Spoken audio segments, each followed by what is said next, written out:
Og det kan vi gøre, fordi hvis vi sætter g af x 0 uden for parentesen, så hvis vi ganger ind i den igen, får man det samme. Hvis vi ganger g af x 0 ind på f af x 0 plus delta x, så får vi den her del af leddet, eller så får vi det her led. Og hvis man ganger det ind på minus f af x 0, så får vi den her del af det. Så det her og det her er præcis det samme, vi har skrevet, bare ved at sætte g af x 0 uden for parentesen. Det samme vil vi gøre ved det her led herover. Så det kommer til at hedde minus f af x 0 gange med g af x 0 selvfølgelig. Nej, x 0 plus delta g delta x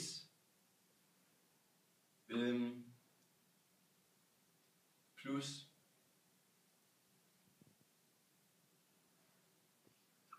f af x 0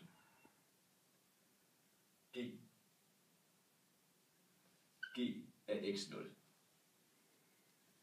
Ja. Så det er igen præcis det samme, vi bare har skrevet om.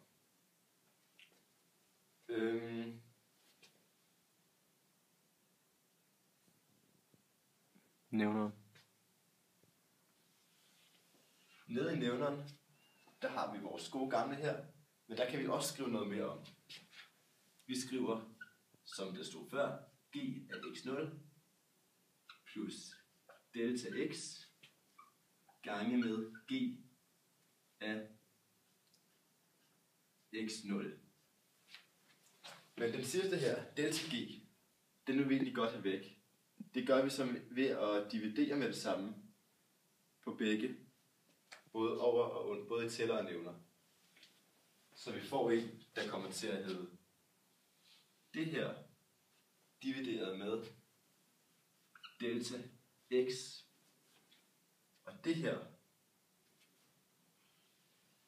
divideret med delta x. Og her fjerner vi så bare delta x. Når vi har den her, når vi er nået hertil, kan vi egentlig ikke komme videre, medmindre vi ved noget om de to funktioner, f og x og g af x. Det gør vi heldigvis. Det sagde jeg i starten, at vi ved, at de begge to er differentiable. Og den måde, man skriver, ifølge træthedsreglen heroppe på, en differentiabel en, det er delta y divideret med delta x. Det er det, vi har for f mærke af x her, og det er det, vi har for f af x her, og det vi har for g af x her. Det vil sige, at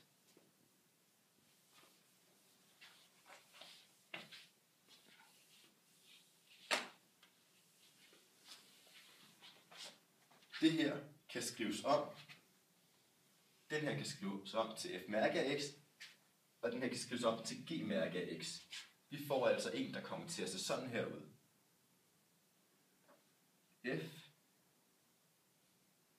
mærke af x gange g af x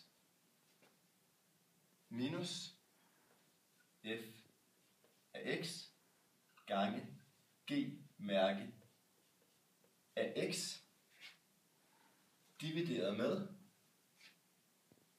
g x plus delta x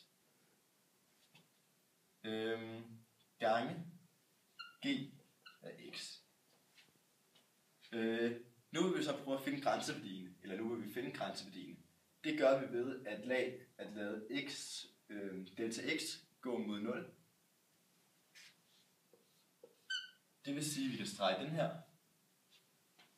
Ergo kan vi se, at